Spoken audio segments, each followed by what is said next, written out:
When you hear the name Napoleon Bonaparte, you likely picture a legendary military commander, a man who bent the map of Europe to his will, who outmaneuvered empires and led millions into battle. He's remembered as a tactical genius, a bold reformer, and at one point, the most powerful man on Earth. But buried deep in the dusty footnotes of history lies a lesser-known event, one so absurd, so hilariously bizarre that it almost feels like satire.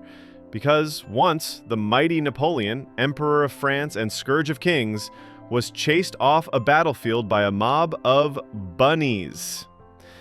And no, this isn't a fable. It actually happened. The year was 1807. Napoleon had just signed the Treaty of Tilsit after a string of victorious campaigns.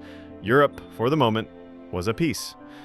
With bloodshed behind him and his dominance solidified, the emperor decided it was time for a well-earned celebration.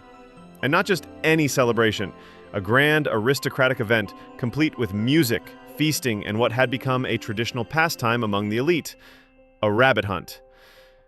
Now, Napoleon wasn't going to waste time walking through woods looking for prey. This was going to be a controlled hunt, a carefully organized event where the rabbits would be released into a field, and the emperor and his officers would leisurely shoot them like gentlemen.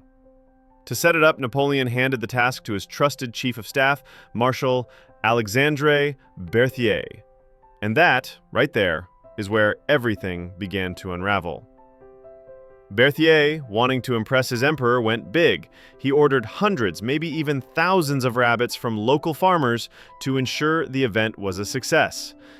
But there was a critical oversight. Instead of sourcing wild hares, Berthier acquired domesticated rabbits.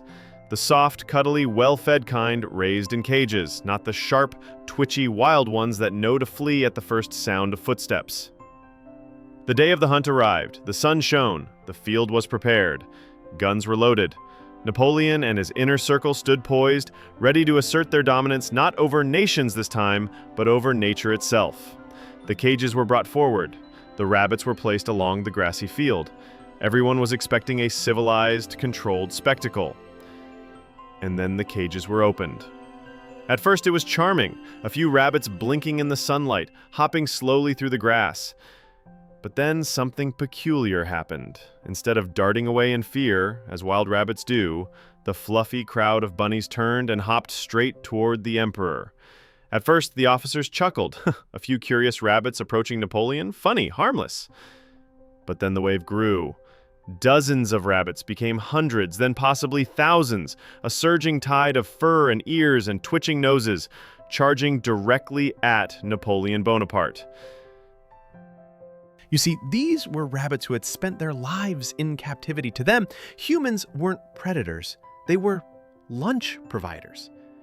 These bunnies had been fed by hand, and when they saw a group of people standing around with baskets and bags, they didn't run in fear. They ran in anticipation. They thought it was feeding time. The tide of rabbits was unstoppable. They swarmed over boots, clawed up pant legs, leapt onto lapels. One brave bunny jumped into Napoleon's lap. Another made a bold leap toward the emperor's hat. The once regal hunt turned into utter chaos as French generals flailed, fled, and tried to push back the fluffy front line with their rifles. And in the center of the madness, Napoleon himself was swatting at rabbits, backing away and eventually retreating toward his carriage in full retreat. But even as the emperor climbed into his coach, the bunnies didn't give up. Some reports say they tried to climb onto the steps. The coach rolled off, and still they followed, hopping after the man who had once redrawn the borders of Europe, now reduced to a man fleeing from a battalion of domestic fluffballs. No amount of battlefield brilliance could prepare Napoleon for what happened that day. There was no strategy to counter it, no grand maneuver. He had met his match, not on the fields of Austerlitz or Waterloo, but in a picnic field in the French countryside, overrun by adorable, persistent chaos. The hunt was abandoned. The event was never repeated. And Berthier? Well, you can imagine the kind of quiet embarrassment that hung over his reputation after that day. No one was punished. No one needed to be. The humiliation was punishment enough. You won't find this story in most textbooks. History, as is taught, prefers to focus on victories and defeats on the grand scale. But sometimes, it's these obscure moments, the small, weird, human stories that tell us the most.